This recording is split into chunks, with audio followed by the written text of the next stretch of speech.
You're listening to a Cult Talk Network podcast.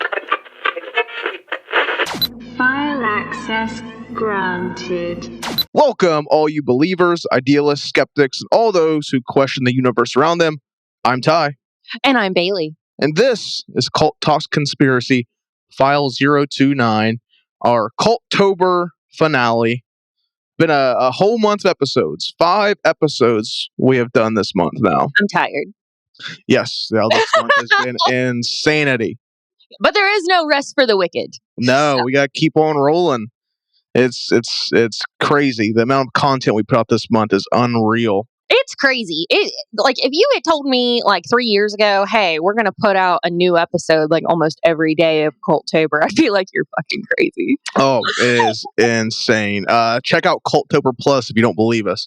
Oh, yeah, absolutely. There is a shit ton of content we put out. We put out 3 episodes a week on there. Mm-hmm. Wild. But we love Cultober. It's our baby. It's our big event. It's our big month. It's our big month that we do. This is our biggest event of the year, and this is by far our biggest event ever so far. So. Oh yeah, and we all love Halloween. Absolutely. Where this really spawned from is we all have a deep love of Halloween and horror films. Although I still can't get Mike to carve a pumpkin. I have no idea why. Oh, he gets sick by the little pumpkins. The smell. Yeah, we had a potato. What a that pussy! Carved. That's what I say to Mike. That's staying in there. Pussy. Keep it in there. He's a pussy. I mean, pumpkins are the best thing in the world. They really are, though. Let's be real. So I totally felt like finally I am within my Northwestern housewife era because I finally bought mums. I got a haystack. I totally went basic white bitch fall. And I was so proud of it. Yeah. I imagine so.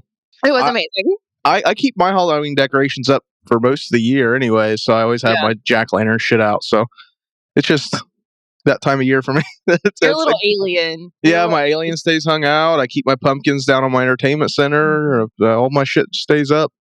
It's Halloween all year for me. It's my favorite time of year. So that's how I know what floor your apartment's on. I just look for the alien. I'm like, okay, I'm in the right. Yep, the alien or the jack-o'-lantern doormat. Yeah, all year long. But finally, it's come to an end, and today is, of course, Halloween. So happy Halloween, everyone. Happy Halloween. It's the best day ever. Oh, absolutely. I was so excited when I seen that Halloween was on a Tuesday this year. That's awesome.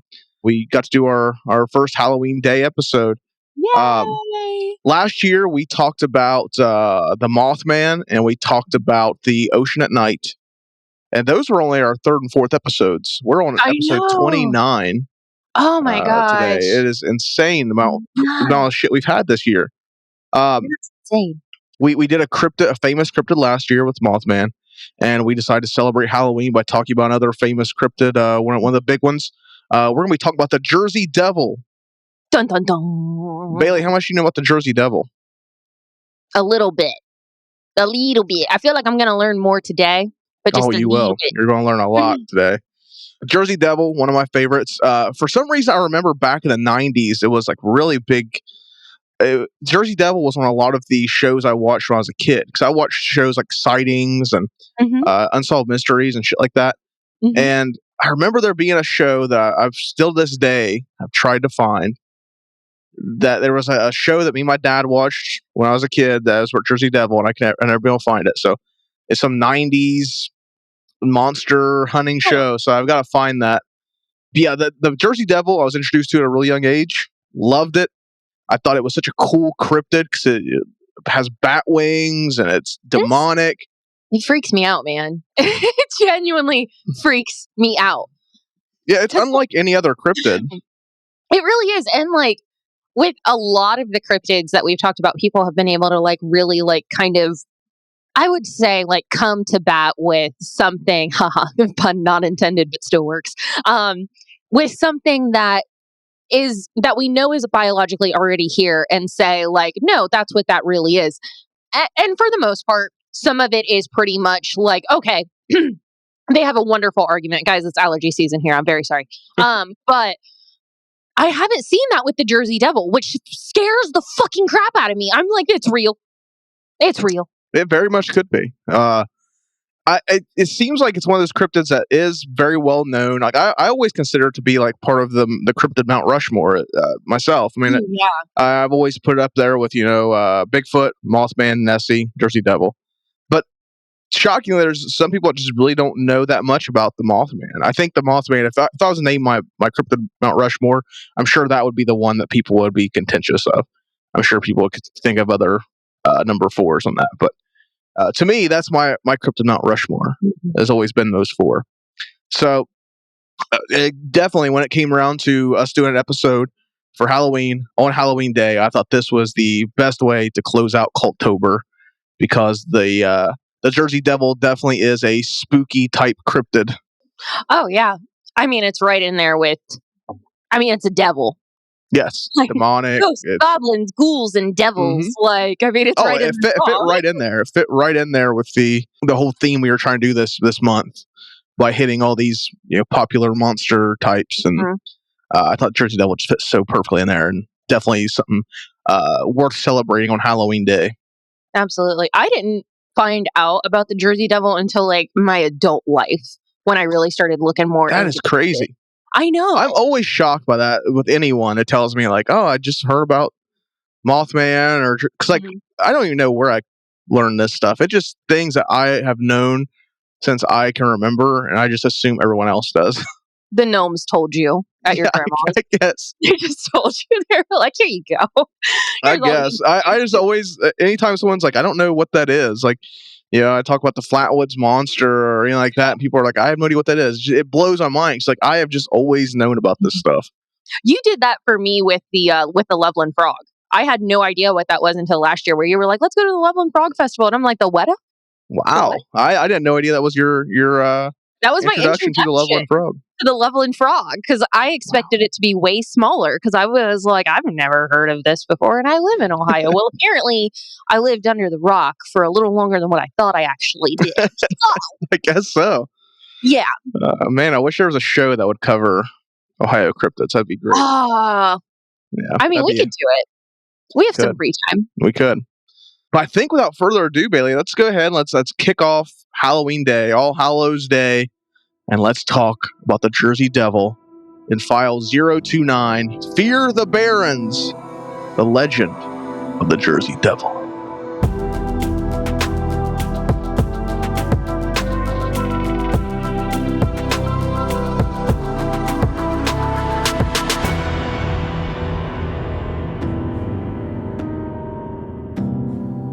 So, Bailey, you just learned about the Jersey Devil, your adult life. You don't, was it a couple of years ago?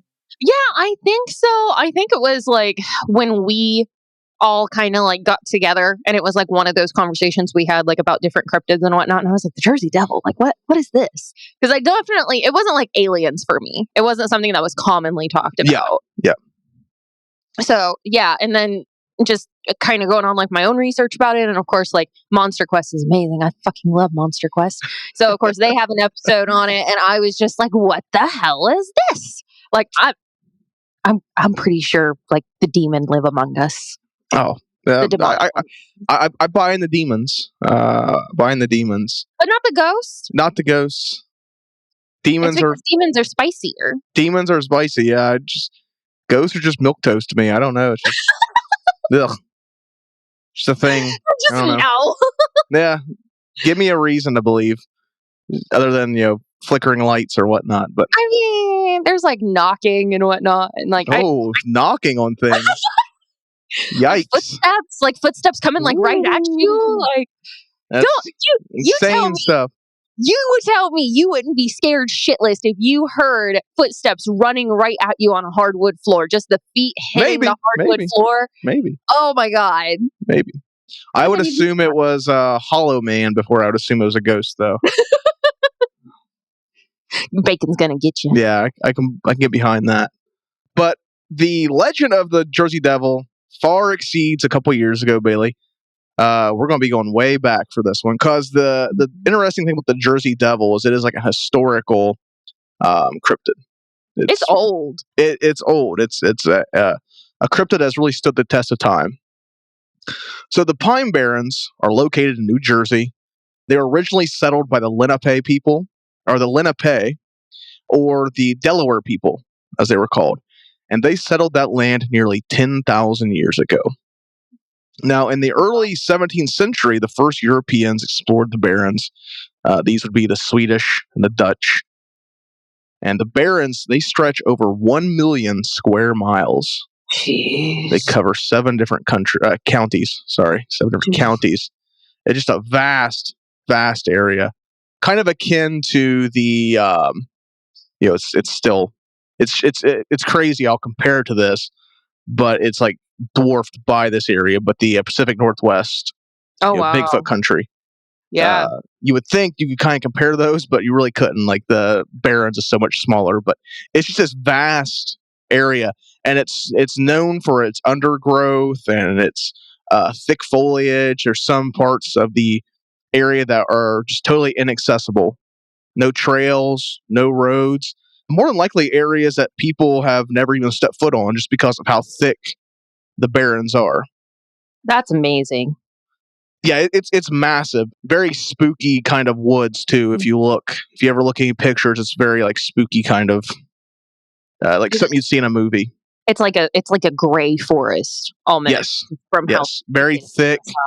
Very thick. It blots out the sun. Now, among the first settlers to arrive were the Quakers from England. You know, the guys from the Oats. Yeah. Very Christian the Quaker people. Oats people? Yes, that's the Quakers. Uh-oh. You know, the old guys, the big brim hats, square topped hats. They make some good oats. I hate oats. You don't like oats? I only like oats when I put it in like I bake apple crisp, so I'll put it in there. But I don't like oats by themselves. I'll eat oatmeal all day long. All day long. Now, among the Quakers was a man by the name of Daniel Leeds. Now, get used to that last name, Leeds, because we're going to be talking about that a lot. There's going to be a lot of people with the last name Leeds who are going to come up in this story. Daniel was prominent in the Quaker community. He was an almanac maker. Are you familiar with almanacs? Do you know what almanacs are? Oh, yes. My parents come from farmers. Yeah, mine too. My dad always had almanacs. That's awesome. Yeah, my grandparents like swore by it. I'm pretty sure my grandma still gets them. And really? Like, this is the weather. Like, yeah. Yeah, my dad was very much that way too. He thinks that just the almanacs you swear by them. Yep. Despite how often they're incorrect. But yeah. Who cares, I guess. They didn't have global warming back then. No, they didn't. Yeah, I mean.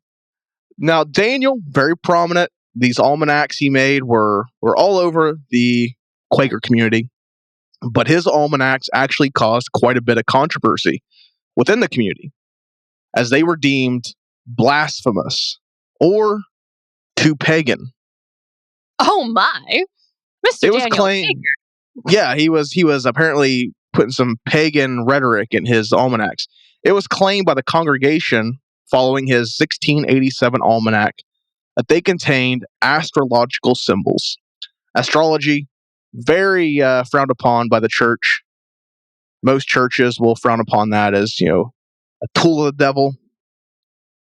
Okay. In ancient times, astrology was saw as a tool of the devil. You want me to pray to the heavens, but you don't want me to look at it. Right. Okay. I mean, I'm not a fan of astrology because I think it's just astrology. Astronomology, whatever it is, astrology. I'm not a fan of that.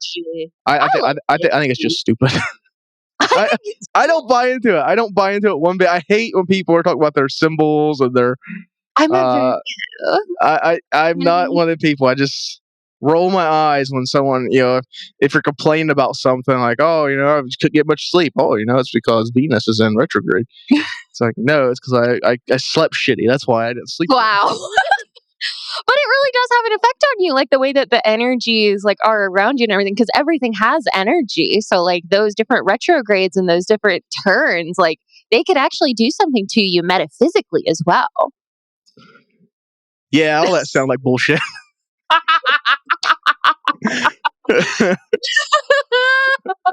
get you right back. Yeah. You'll keep trying. I'll keep trying, man. Yep. No, but like, oh man, I have had people tell me like, oh, we get along so well because we're both Virgos. And I'm like, or it's because like you're not a shitty person and I'm not. Yeah, because all you have things in common. That's Yeah. why you get along.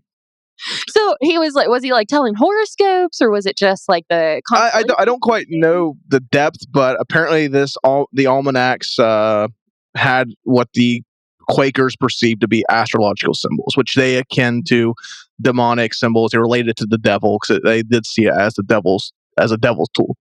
Yes. As such, Daniel's writings were censored and some even destroyed. Ooh. But Mr. Leeds did not bow to the Quakers. No. He continued his writings, but now with more astrological symbols.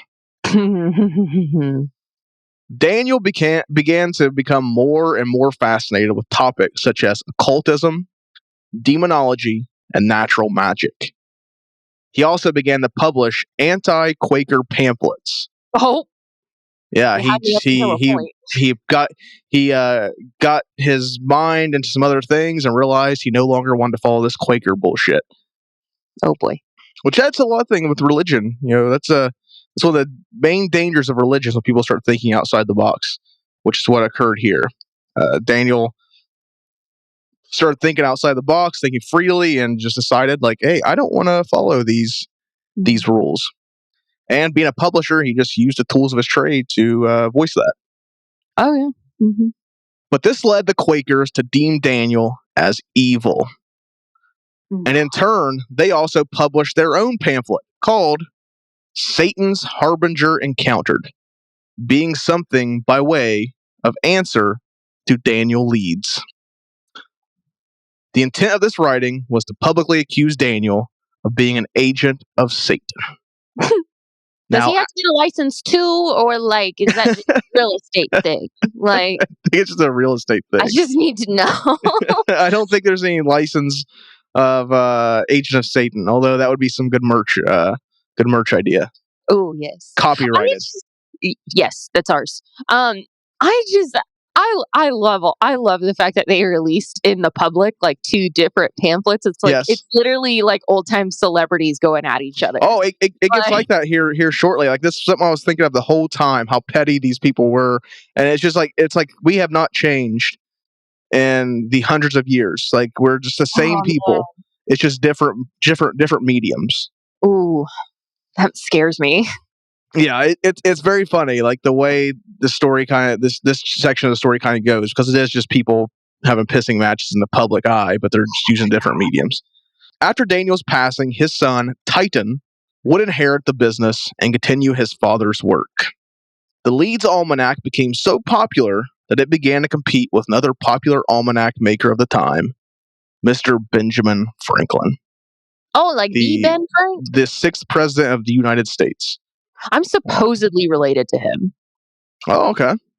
Supposedly. I have no idea where, but I've been told by a family member that we're supposedly related to him.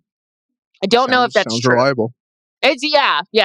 I heard it from my second cousin, like when I was like 4. Oh yeah. In 1733, Franklin made a bold prediction in his almanac. So Titan and Benjamin Franklin, they were competitors, basically. They were both vying for the number one almanac in the 1700s, apparently. Oh, wow. October 1733 would see the death of Titan Leeds. Oh. Perhaps this was just a humorous rib at Titan's expense by his rival. See, Benjamin Franklin put that in his almanac. Oh. He's like, oh, September will be a good time for planting your crop, and in October, Titan Leeds will die. Just fucking gaslight. Oh my god. Yeah. Yep. You son of a bitch. Titan was actually quite infuriated by this prediction. No shit. Yes, he was very upset. He was infuriated by the claim, and he began to use his almanac to smear Franklin. Oh. Franklin, however, continued.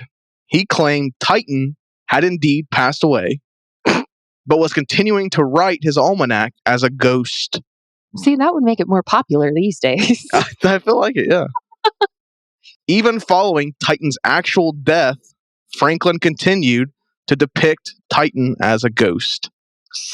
So these guys were just having a little tissy, little rivalry in public eye, using their almanacs to smear each other, much like you would Twitter or Facebook or Instagram, whatever it would be nowadays. I can just see some of these people getting hold of these almanacs and then just like, where is it? Where is it? Where is it? I know there's some shit in here. Where's the tea? Yeah, Where is it? Exactly. Now, many people attribute the public disputes between the Leeds family and their rivals in the Quaker community and Benjamin Franklin for popularizing the term Leeds Devil. The Quakers had said that Daniel was working for the devil, and Franklin claimed that Titan to be a ghost because of his dealings with the devil. By the 19th century, the Leeds Devil had evolved from the almanac makers to something more horrifying. The newspaper, Atlantic Monthly, which still exists today as the monthly magazine, The Atlantic. Oh, okay. Yeah, it's still going. That's pretty interesting. That this magazine from the 1800s is still in publication today. That's awesome. They published an article in 1859 detailing a supposed folktale that existed amongst the residents of the Barrens. The folktale spoke of stories of a monster roaming the Barrens. A monster called by local pine rats, which was a term for people who lived in the Barrens. They were called pine rats. Were they homeless? No, there's people who lived in the Barrens. They just called them pine rats. Which is something that would continue through, I think, even up to very recently, where people who lived in the Barrens were looked down upon. They're looked down upon as kind of like people who are trying to separate themselves from society or not fit for society. They would put them out in the Barrens. They literally were like, "Go to the barren land." Basically, that's what they were. That's what it was kind of looked at. Is the people in the Barrens were lesser than people in normal civilization because that's how isolated the Barrens are. I mean, it also works on the opposite end. If you want to be left alone, they're going to leave you alone if you live out there. So, yeah. Hey. The pine rats refer to this monster as the Leeds Devil. This monster was later described in a newspaper article from 1887 as the Devil of Leeds. Oh. Residents of Burlington County, New Jersey began reporting sightings of a monstrous winged creature. Bum, bum, bum. The people of Burlington described its unearthly howl that would frighten all men and animal alike. It had been hunted by and shot by the best marksman, but it could not be killed. Oof. The creature was feared by every person in Burlington and its surrounding areas. But everyone in New Jersey knew about the legend of the 13th child. Now, this legend is what most people know when they think of the Jersey Devil. They would probably associate it with this legend. This also involves a person by the surname of Leeds. Couldn't find anywhere if these people are actually related or if it's just some kind of unfortunate coincidence. But folklore refers to Jane Leeds. Okay. Most famously known as Mother Leeds, who was shunned by English settlers because of her practicing of pagan rituals. She was then forced to move deep into the Pine Barrens, but she didn't go alone. Mother Leeds was named, rightfully so, as she was mother to 12 children. Oof, get off of her. Right? She's getting around. For someone who's unliked or shunned by the community. Oof. Oof. You have they say it all stretches back. They're just falling out of her. They gotta be. Now this was until 1735 when she became pregnant with her 13th. On a dark, stormy night, Mother Leeds went into labor, but this was unlike any time before. You see, prior to going into labor, Mother Leeds cursed her 13th child, proclaiming it would be the devil. Now, there's some variation on this legend. Some versions will depict Mother Leeds as a witch, and that she is actually impregnated by Satan. Yeah. to Mhm. bear her child. So it's kind of that tit for tat, whichever one you prefer. Either she cursed the child, or the child is a child of Satan himself. Yeah. One of the legends that I read said that she had like asked God for a favor, quote unquote, and it was to make that child a devil because she didn't Mm. want it. That sounds kind of like this curse. Like that would be how she'd curse it, I guess. Yeah. And I mean, to talk about like witchcraft and whatnot, like some some stories I've read where supposed witches, Satan worshippers have actually like sacrificed their firstborn child to Satan Mhm. because it's the innocence that the devil and Satan crave. So Oh, what's okay. more innocent than a newborn life, one that hasn't even had a chance yet to sin? Like Oh, yeah. so, That is interesting. Yeah. yeah. So some of the time, I should say, because there's not a lot of accounts of this happening, or at least being reportedly happening. It was more told in legend and folklore. Um, is the witch would give birth to the baby and then sacrifice it to the devil as basically a giant insult to God, because she's using her God-given right to produce it to the devil and defile it in that way. Wow. So yeah, little history, little Yeah. witchcraft history. Well, good. As a child was being birthed, all seemed to be normal, as it was a beautiful baby boy. But then Oh. suddenly, its feet turned to hooves, Ugh. its head contorted to the shape of a goat, and it sprouted wings and a forked tail. Uh-oh.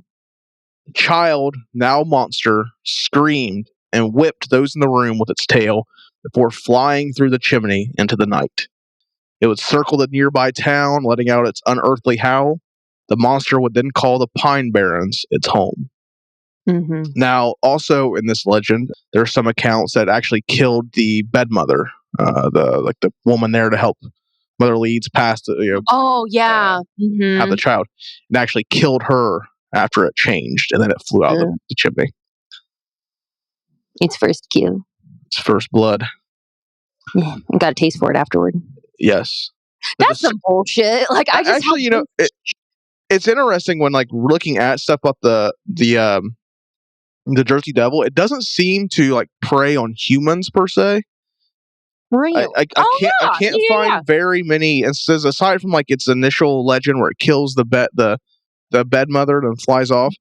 But most of the other accounts you'll find are it killing livestock or pets or animals or whatever.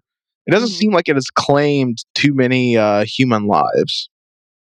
Yeah, actually, you're right on that one because I didn't hear other than the bed mother. You're right. But that is some bullshit too. It's like I just helped bring you into the world. Yeah. Devil child. Like fuck. I didn't know you were gonna come out like that. Now, the description of the 13th child is similar to popular caricatures of Satan or other demonic apparitions. Bat-like wings, goat head, huge claws. This is also nearly identical to something else. Forward now, 1728, after taking over his father's almanac business, and shortly before engaging his rivalry with the future sixth president of the United States, Titan Leeds began using his family's crest on the cover of all the almanacs. Mm-hmm. The Leeds family crest. This crest depicted a fierce, dragon-like creature with bat-like wings standing on its clawed, hooved feet, with the head similar to that of a goat. Oh. So there was kind of this image associated with the actual Leeds family, Titan and Daniel. Like they actually had that associated with them as well. This demonic bipedal creature. Ugh. That's really strange. Yeah. Because the Leeds, I believe the Mother Leeds legend predates the Daniel Leeds story. Now Daniel Leeds, not a legend at all. I mean, this is like actual stuff. Daniel and Titan are noted. Now Jane Leeds is actually theorized to be an actual living person that there's a record of. by the name of Deborah Leeds, I believe was her name. Oh, yeah. There was a Deborah Leeds who lived in New Jersey at that time, who had 12 kids. So many historians believe that to be Mother Leeds. Interesting. Man, 12 fucking kids. Yeah. Ooh. People had a lot back then. It's all they had. They didn't have anything else to do. Oof. Just bear kids. Yeah. What What else are you gonna do for freaks fun? me out. That freaks me out. What else are you gonna do for fun? How about not like destroy someone's body? Like, let's not do that. Well, a woman, I mean, she'll get over it. it's fine. I mean, you're having fun in the pretense. Yeah. I mean, fuck it. That's crazy. I'm actually trying to rack my brain to be like, because I saw it in the show Vikings, and I feel like I've heard this before in certain folklore. But anyway, in that show, Ragnar Lothbrok forces himself onto his wife after he comes home from battling, and his wife curses the child that he impregnates her with from raping her. And like she had like a really like hard labor and whatnot, and like very similar to this. And then when the baby was born, he was only born with one eye. Oh wow. And they called him like something eye of the snake or snake eye or something like that. I'll have to. There is a commenter, and there's a commenter in here. I'm sure you'll tell me if that's actual fact or not. We'll find out. So you know who you are. But not only does the Leeds Devil bear a resemblance to the Leeds family crest, as noted prior to settlement, the Pine Barrens were home to the Delaware people, the Lenape. These people believed there to be a spirit that dwelled within the Pine Barrens, called Masingwa. This creature was known as the masked spirit. Oh. Powerful spirit that would appear to the Lenape men in their dreams. The masked spirit maintained the balance of nature. It would reward respectful hunters, but punish those who disrespected the forest. I mean, I'm fine with it. Yeah, it seemed like a pretty good spirit. That seems fine. Yeah. The Masingwa would take many different forms, with one of those being a deer creature with leathery bat-like wings. Now, this legend is well before any European people set foot in the Pine Barrens. Predates Mother Leeds, Daniel Leeds, all the such. This was the legend of the Lenape people. So, very interesting. You have this creature who spans these three different tales of possible origin stories for this creature.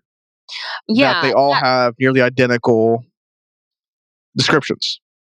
That's weird. That's really weird. That's when I start looking at it like, okay, that's a little bit too much right there. When you've got already centuries, because I mean, people are still seeing it. Is also the thing. Like people are still seeing this. So it's I mean, very rare now, but yes, it's still seen from time to time. So like, and I mean, when you've got like time and everything to back that up, that to me is just like, I don't know what the fuck's out there, but something's out there. Yes. No. I think that the just like it's so interesting that the Masingwa is something that exists, and people have are basically seeing the identical thing within the Barrens even today, when it was something that for all we know, 10,000 years or however it may be, the Lenape people have been in that area. So, I mean, because you have to like think to yourself, like these people were master hunters as well. So I mean, they're going out there, they're hunting for their food, they're hunting for their way of life. So I mean something. I mean, oh no, and the fact that it's like it's still very desolate, or not desolate, but just unexplored as well. It freaks me out, man. Freaks me out. I think something's out there. I don't like it. I mean, it's something that I think is it's just super interesting. Like these different elements you can take from these three stories. Mm-hmm. And there is people that believe that maybe the Jersey Devil, because each part of the Jersey Devil legends, you can find historical fact within them, which we talk about a lot on the show. That's kind of what makes a good conspiracy, is when you can pepper in some truth into it.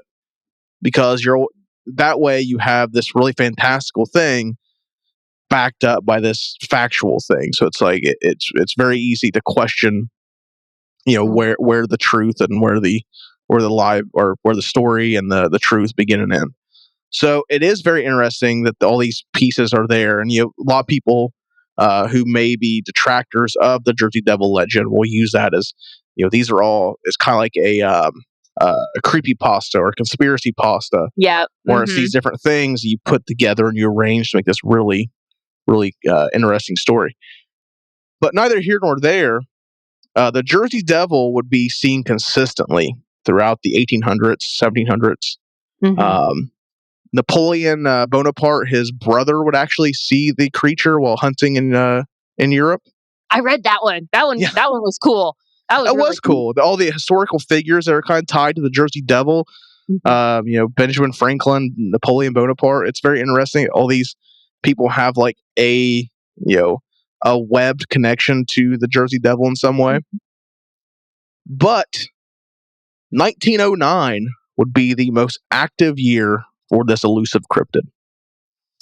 Why? What happened in 1909? Well, one snowy morning that January, the residents of New Jersey awoke to find bipedal, hooved tracks throughout the entire area.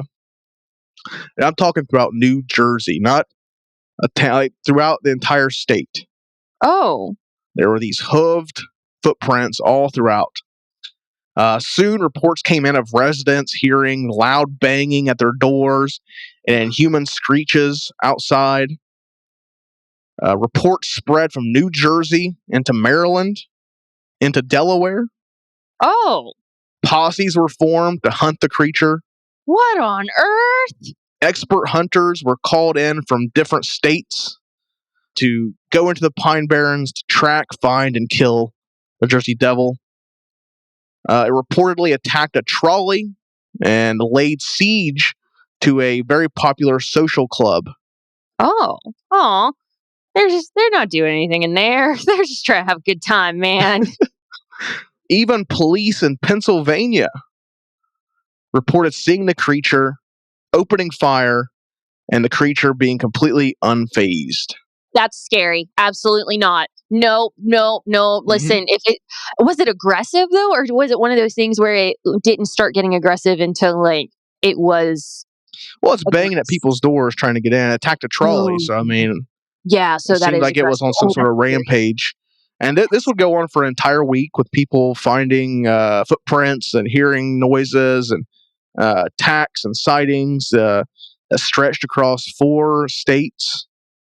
Oh my gosh. Yeah, all in 1 week in January of 1909. Oh, gross. The Philadelphia Zoo would even post a $10,000 reward for the capture of the monster, to which, of course, several hoaxes would spring from this, including one that saw a live kangaroo painted green with bat wings fixed to it. Oh my gosh. Which I imagine it's 1900s where you get a kangaroo, and I imagine that kangaroo probably was like, it probably died. They probably put toxic paint on it. That kangaroo was not treated nicely. I would guarantee it wasn't. Poor kangaroo. We're sorry. A similar wave of sightings would actually take place later in the year 1960, with the footprints and sightings all in a very short time span. A chicken farmer would claim that he actually caught the creature on his farm. He shot it, killed it, took a picture of it, and would show this picture to people, and they had no idea what it was. Picture never survived. It was just one of those tales.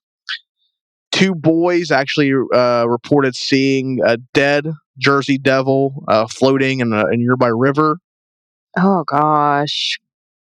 So is there more than one? Possibly, if these are actual bodies, it would confirm to me that there would be multiple Jersey Devils. I mean, that's what it sounds like. If multiple people are coming up and are like, "I saw it dead," like, Yeah.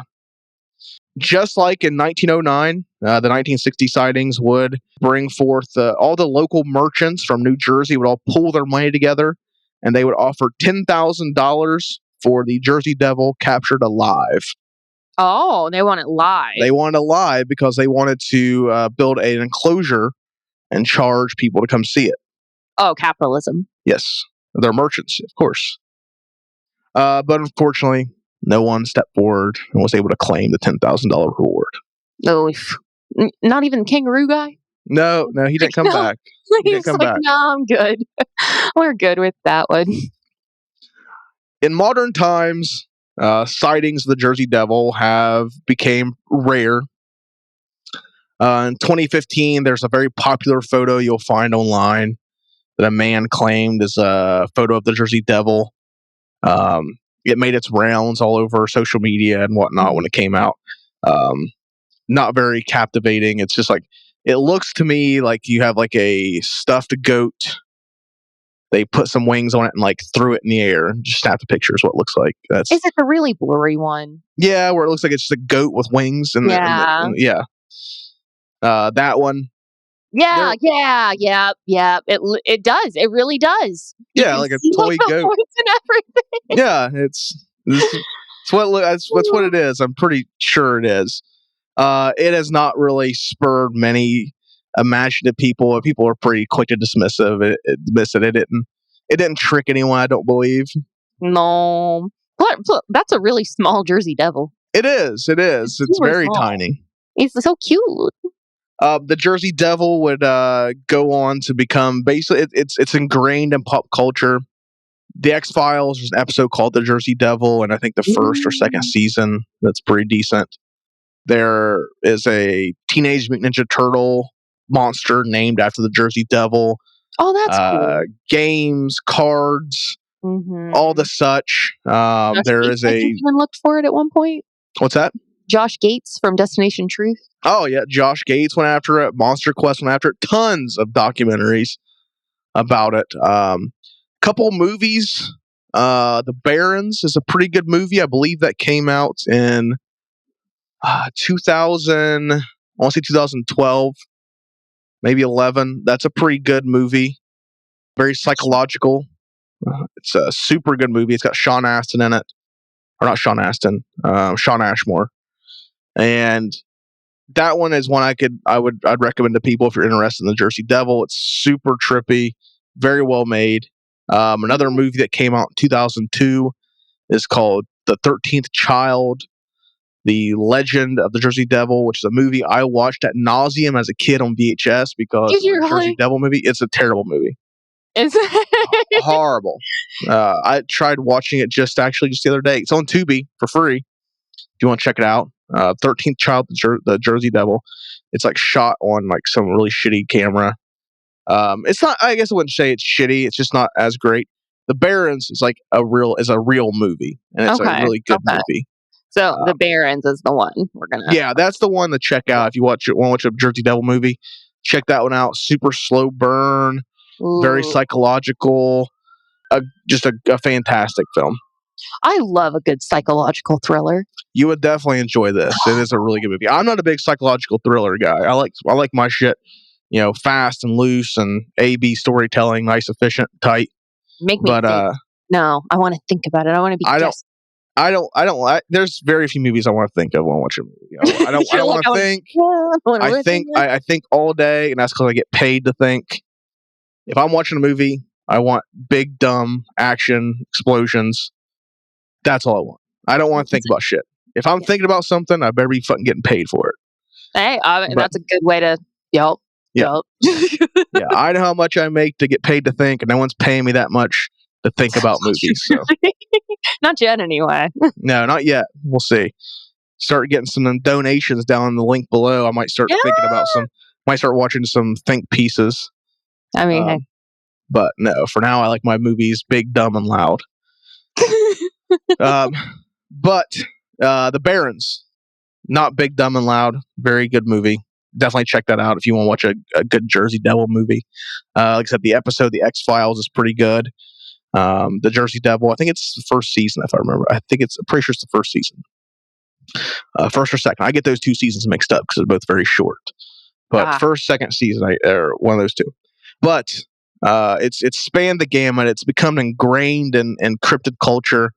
I would say pop culture, even though it to me seems like one of the lesser known cryptids that I'm shocked of, because I consider it to be my Mount Rushmore of cryptids. He's just freaky. The Jersey Devil, he's just freaky. It's a very unique cryptid just because of the historical nature of it. Like I said, Napoleon Bonaparte, Benjamin Franklin have ties to the Jersey Devil in some manner. It's been around since the 1700s, 1600s, maybe further back with the Lenape people. Yeah. So it's definitely, to me, one of the older cryptids. That's what's scary about it too, is you have a lot of history to back it up, and you have a lot of eyewitnesses to back it up as well. And we don't really have a good, like, modern day or logical, I guess, explanation for what could the Jersey Devil be. Right. I had like the what was the one? The horned owl. That's for we talked about it with the goblins. horned owl for the goblins. Yes. Goblins. They brought him back, and we're like, maybe it's the horned owl. And I'm like, you tell me that Jersey Devil doesn't look like the horned owl doesn't look like a goat. No, sir. Isn't the horned owl also Mothman, or is that another bird? I think it's another bird, but it is an owl. Okay. Mothman. Owl. Yeah, because I remember that being a thing. I think even the Flatwoods Monster, I think even is they love to blame owls. They love to blame owls. Hello. What is it? It's the barn owl. Barn owl. Okay. Okay. Or the barred owl. Barred owl. It's barred owl. But yeah, no mistaking the Jersey Devil for an owl. I think people may have claimed it might have been like a big bat or something like that, but yeah. Did you hear about the freaking animal research facility, or like the animal disease research facility that's like there in New Jersey? Montauk, yeah. Some people thought like the Jersey Devil was, or one of the theories is like they thought the Jersey Devil was something that escaped out of there, like they're making like human animal hybrid. That's something. Yeah. Have you ever seen the Montauk Monster? You ever seen that picture? There's a picture online. Go and search Montauk Monster. Google it. Do you know that Stranger Things was originally supposed to be about Montauk?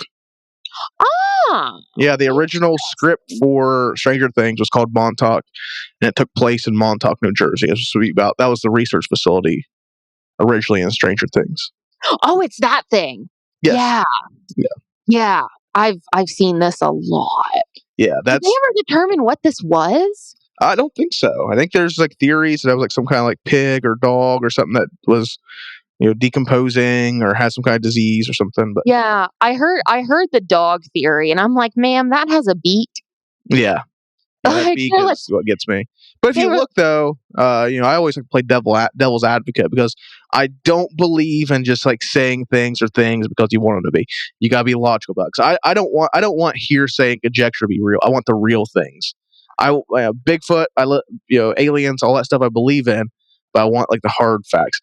Speaking of the beak, if you look at if you ever see like a cow skull or stuff like that, if you look at it the right way, they have kind of a beak. If you look at it the right way, I had a lot of cow skulls growing up, and if you imagine if like the skin was the right way, it could kind of seem like a beak. But yeah, you're right. Actually, yeah, they could be kind of beakish, but if something was floating in the water, hitting rocks and shit around New Jersey, I'm sure it could break off a snout and look like a beak. But so lucky for me, because I'm a oddities collector, I have both deer skulls and coyote skulls and a cat skull that I'm looking at right now, and all of them, because of the bottom of the nose, all look like a beak. Because they kind of look like a beak. It's all cartilage. Yeah. Yep. So yeah, you're right on that. Damn it, Tyler, let me believe in my family. Oh, I want to believe. I'm always about believing. Just I just want it to be solid proof. I want things I believe to be definitively proven. True. Yeah. But yeah, that was the Jersey Devil, the legend of the Jersey Devil, all the way back to Lenape people, to Daniel Leeds, Mother Leeds. Um, it's a crazy story. Definitely one of the more unique cryptid origin tales. Oh yeah. Deals with a lot of stuff, pagans and the devil himself, Mm-hmm. Quakers and Benjamin Franklin. Mm-hmm. It's just a very interesting origin of this cryptid that stood the test of time, possibly thousands of years. Oh my gosh, that's crazy. So next time you're eating your Quaker oatmeal, think of the Jersey Devil. Yeah, I think the Jersey Devil. Yeah. That'd be a good merchandise. Jersey Devil oats. Yeah, Jersey Devil oats. I don't know. Like, can we put red food dye in it or something? Like, like put strawberries in it. Like, don't strawberries. There you go. Strawberries Let's in there. mash up strawberries and do something like that with it. There you That's go. also copyrighted. Yeah. There you go. That's ours. That is ours. Can't have that one. That. But no, this is the finale. It's been the finale of Cultober. What a month it's been. We've talked about a lot of stuff: werewolves, vampires, ghosts, goblins, and the devil himself. Ooh, yeah. We've had some good guests. We've had a lot of fun guests this month. We had the Cultober guys joining us. We had the Farthest Reaches podcast, and we even had our own Essie, our editor, joining us, who'll be editing this episode. So thank you for being part of our show, Essie. He's the best. Thank everyone for listening. We were so glad we were able to do 5 episodes this month. It ended all on Halloween Day. Yay! But this has been quite the month. And we won't be back until November 14th. We're taking a little bit of a break. Taking a little bit of break, our usual break. 2 weeks. Bi-weekly, bi-weekly. It's our weekly. We're back on our normal schedule, I should say. So we'll be back November 14th. Bailey, you're presenting. I am. I'm really excited. What are you doing? I'm doing the Skinwalkers. Ooh, I know that's something you like talking about, Skinwalkers. The Skinwalkers are just something that it's another one of those ones where like people have seen it and there's nothing I've seen or nothing that I've heard that I'm like, okay, you're going to have to like have me make some serious concessions for that to be like a coyote or, an emaciated deer or like something like that. It's one of those things where it's just like any logical explanation for it, I'm not satisfied with. Yeah. Just because it doesn't make sense. So I am absolutely enthralled with the Skinwalkers and especially that with the Skinwalker Ranch. And yeah, we're going to get into that. Yeah. I can't wait because I love the Skinwalker. It's a really interesting cryptid. I'm really excited to hear that one.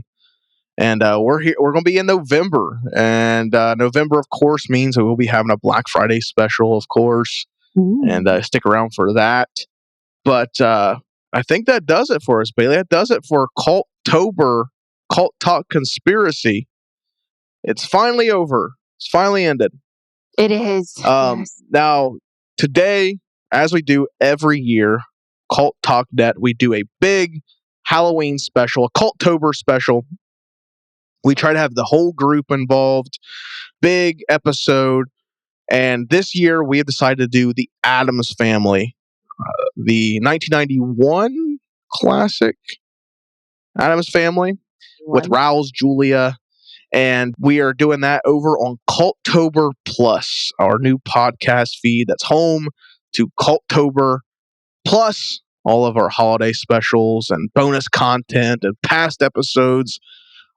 It's going to be a jam-packed feed. So if you guys like what we do, if you like hearing Bailey and I, if you like Cult Talk Net stuff, Cult of Lore, Cult of Campbell, Cult of Russell, American Pie Slices, all of our things, if you guys like hearing us, if you like what we're putting down, go over and check out Cultober Plus, available on all podcast platforms.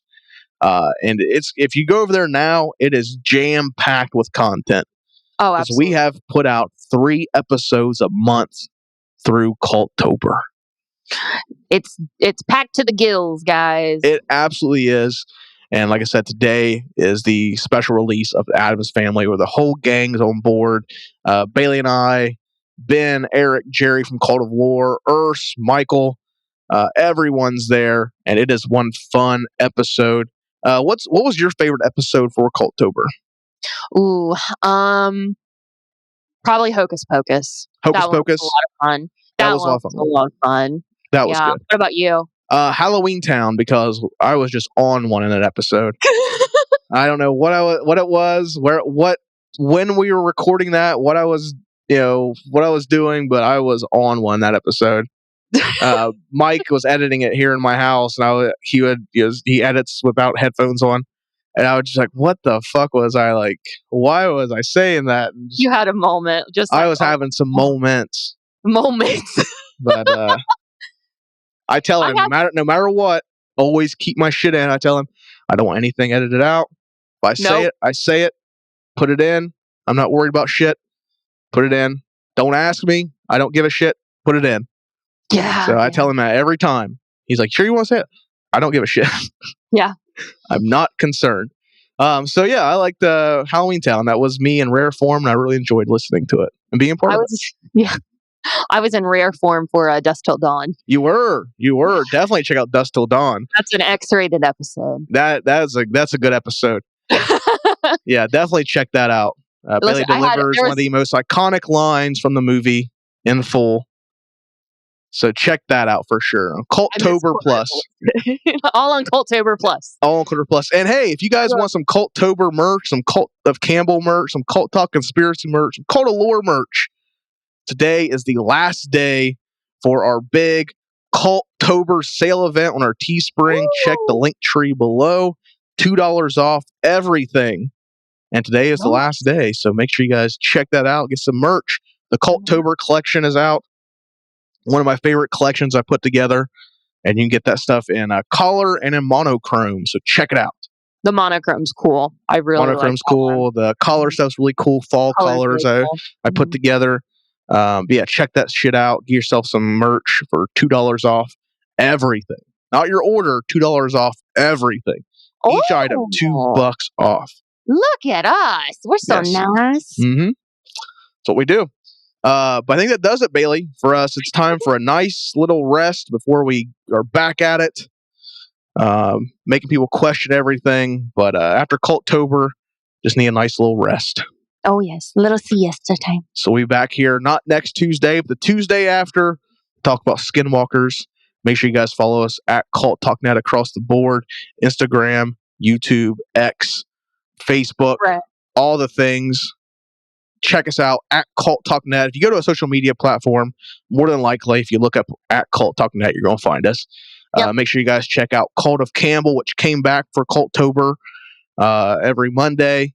Check out Cult of Lore, the first and third Thursday of every month.